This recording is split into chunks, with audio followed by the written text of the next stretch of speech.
The first time I suspected my sister. I hated myself for it. It was a laugh. Just a laugh. One of those too loud, too familiar ones. We were sitting in my living room, me, her, and my husband. He had just finished telling a bland story about some office drama. It wasn't funny, but she burst out laughing, head thrown back, eyes shining. And for a second, I saw something I wasn't supposed to see. I ignored it. I told myself I was being paranoid, overthinking, that maybe I was projecting my own insecurities onto two people I loved more than anyone else. Because that's who she was. My sister, my best friend, my safe place after every fight, every anxiety spiral, every moment I thought my marriage was falling apart. She would hold my hand and say, "He's lucky to have you. He just doesn't know how to show it."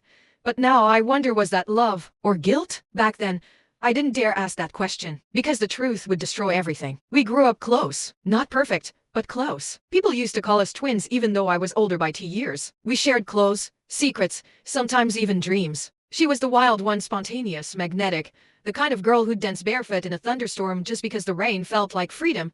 I was the planner, the calm, the one who cleaned up after the storm. So when I met Daniel, my husband, I introduced him to her almost immediately. She teased me, said he was too serious, too buttoned up, but she liked him. I remember how she smiled when he offered her wine the first time they met. I remember how he smiled back. I remember everything now. The irony is, they got closer as my marriage fell apart. The first year with Daniel was okay. He was responsible, polite, protective, in a way that felt sweet at first. But over time, his protectiveness turned into subtle control. "I don't like when you post selfies like that," he'd say. Or, "Why are you always texting your sister late at night? Shouldn't we be spending time together?" At first, I thought he was just trying to connect, but those comments turned into rules. Slowly, quietly. He didn't like my perfume too loud. He didn't like my friends too shallow. He didn't like my job too unstructured. Every time I pushed back, we'd fight. And every time we fought, I'd run to her. My sister was my refuge. The one person who didn't make me feel like I was too much, or not enough. She'd bring snacks and wine and say, "Honestly, you should leave him. You deserve so much better."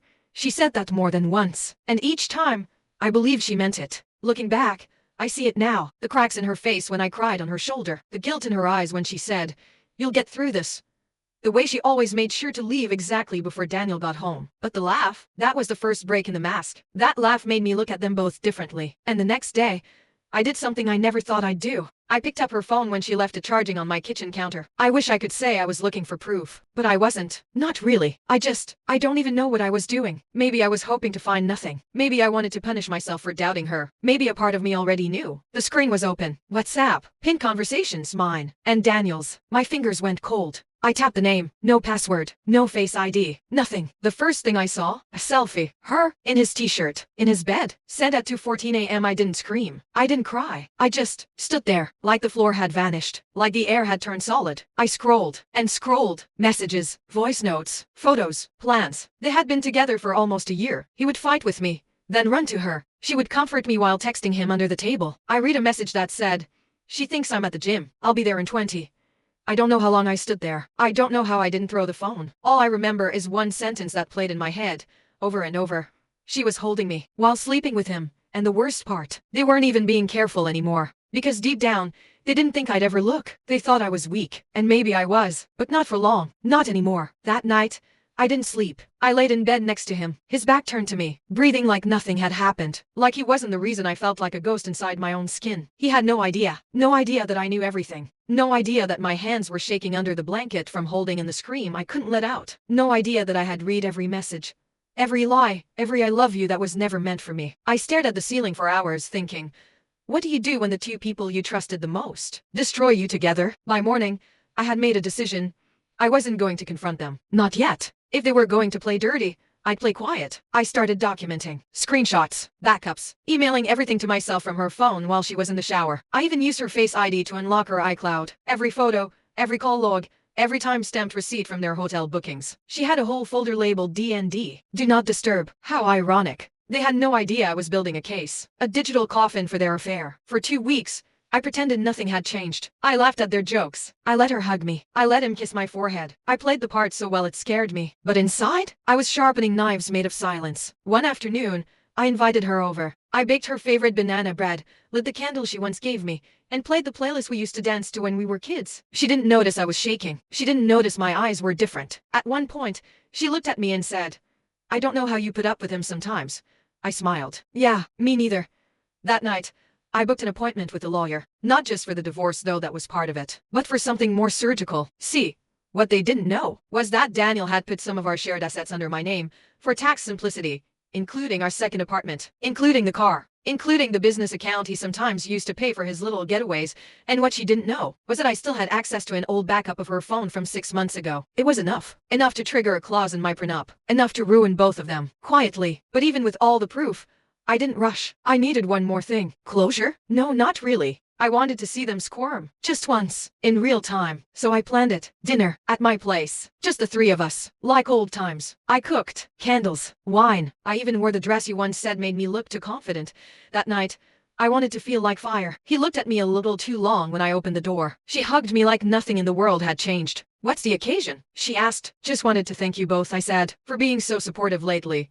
Her smile flickered. His eyes narrowed. Good. We ate. We laughed. I watched them squirm with every toast. And then, halfway through dessert, I looked them both in the eye and said, by the way, you left your AirPods at the Marriott, room 413. Might want to go get them.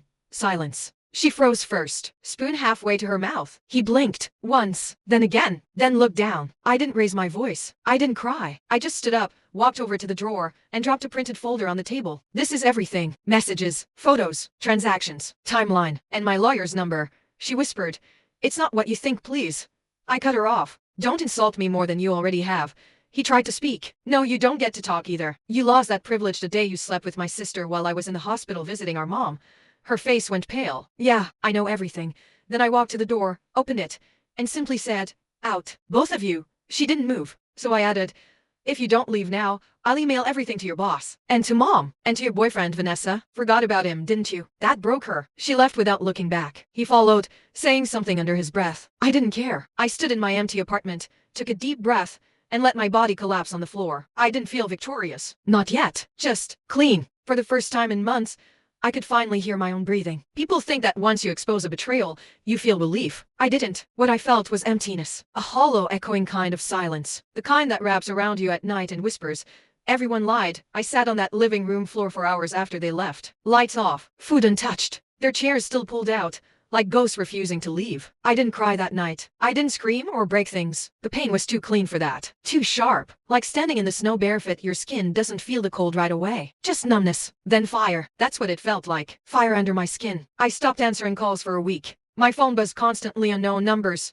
Fake names. I knew it was them. Him trying to justify. Her trying to apologize, or worse, to explain. As if there was a version of this where I wouldn't feel gutted. I blocked them both. Deleted their messages without reading. I wasn't ready for closure. I didn't want understanding. I wanted distance. Then came the family. My mom was the first to knock on my door. She looked tired, not surprised, just sad. You and your sister always competed, she said. I laughed. Out loud. For the first time since it all happened. This wasn't a competition, Mom. She just took something from me and acted like it was hers. Maybe you pushed her away. Maybe she felt invisible. I stared at her, blinked, then closed the door in her face. I wasn't going to explain betrayal to someone who thought it was a misunderstanding. The truth, my family had always made excuses for her. She was the sensitive one, the free spirit. I was the strong one, the one who didn't need as much, but strength becomes a curse when it convinces people you don't deserve softness. And honestly, I was tired of being strong. I just wanted peace. I started going on long walks at night. No music, no destination, just silence. Sometimes I'd end up in the cafe near the bridge, just watching people pass by. Couples holding hands, friends laughing. I didn't envy them. I just watched, like I was outside the world, behind some invisible glass. Until one night, the barista, someone I barely knew, left a little sticky note on my cup. It said, "You come here a lot. Hope tomorrow feels better than today." I stared at that note for 10 full minutes, cried for the first time in weeks. Not because it hurt, but because it reminded me I was still visible to someone. That night, I went home and made a list. Things I used to love before him. Before all of this. Playing piano, taking photos, cooking without a timer, singing in the shower, writing in my journal, walking barefoot in grass. It was a stupid list. A small thing, but it was mine. And the next morning, I did one of those things. I played the piano. Badly. Off key. With shaking hands. But for 20 minutes I wasn't the woman who got cheated on by her husband and sister. I was just me, and it felt like breathing again. The world didn't get better instantly. I still had moments where I froze in the cereal aisle because I remembered how he used to pour my milk first. I still saw her reflection in mirrors when I tried on clothes. I still had dreams where they smiled and I woke up gasping. But each day, the sting faded by a fraction. Until one afternoon, I got a letter. No name, no return address, just an envelope, handwritten. Inside, a photo of the three of us. Me, her, And him, from a trip 2 years ago. I was in the middle. They were smiling at each other behind me. And on the back, someone had written, "We broke something we can't fix. But you can still be whole."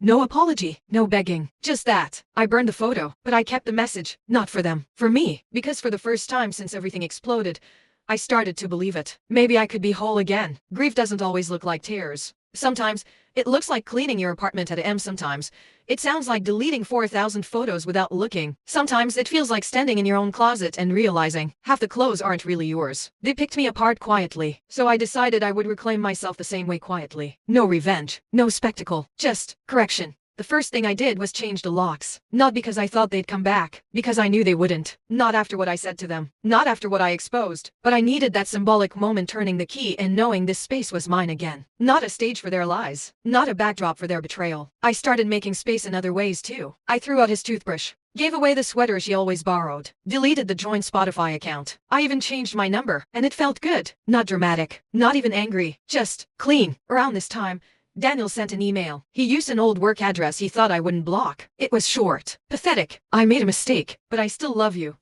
I stared at it for 5 seconds, then hit forward. To my lawyer. He wanted to open a conversation. I opened a negotiation. He lost the apartment, the car, access to our savings. Funny how quickly people stop loving you when there's no money left. My sister, though, she didn't try to reach out again. Not directly, but she started posting those passive-aggressive quotes about forgiveness, photos of her looking unbothered. One day, she even posted a selfie with the caption, "We all make mistakes. What matters is how we grow from them." I didn't reply, but I saw it, and I screenshot it, just in case. Not for court. For me, to remind myself what kind of person I had finally walked away from. Then something strange started to happen. I stopped waking up with tightness in my chest. I stopped checking my phone for their names. I started going out without telling anyone where I was going and not feeling guilty about it. I joined a photography class, started cooking again real food, not survival meals. Even sang at a karaoke bar one night after 2 glasses of wine. I was rebuilding, not for revenge, not for validation, just for me. One afternoon, after class, I got a message from an unknown number. It was a voice note. Hers. I stared at it for 10 full minutes before I hit play. Her voice cracked. She sounded small. "I know you hate me. You have every right to. I don't even know who I am anymore. I miss you." Not Daniel. You. I deleted it. Not because it hurt, but because it didn't. That was the moment I knew I had won. Not because I hurt her back. Not because I destroyed her reputation. But because she lost access to me. To my time. My peace. My presence. That was the real punishment. Later that week, I walked past a boutique and saw a necklace in the window. Simple, silver, a small charm in the shape of a matchstick. Underneath it, the tag read, "Set fire to what doesn't serve you."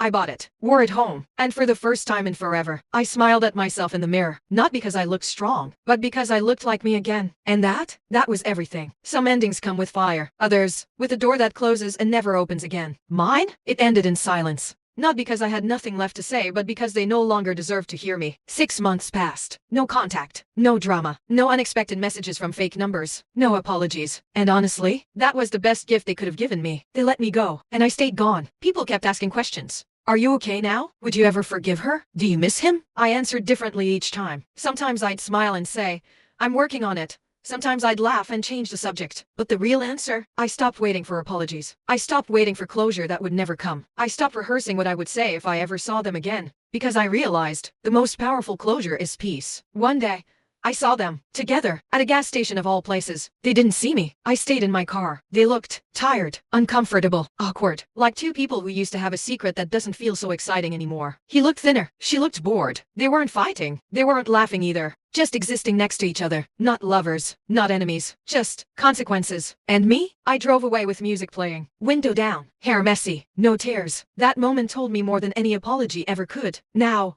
I live alone, peacefully. I work, I cook, I dance around the kitchen barefoot. Some nights I still get a little lonely, but that's okay. Loneliness is honest. Betrayal isn't. I built a space that's only mine, a life that's only mine, not curated to impress, not filtered to hide pain, just real. Sometimes people still bring them up. Whatever happened to your sister? Did Daniel ever try to win you back? I just shrug. That story ended. I'm not in that chapter anymore. And I mean it. Because I've learned something they probably never will. You don't need to be loud to win. Sometimes walking away is the loudest thing you'll ever do.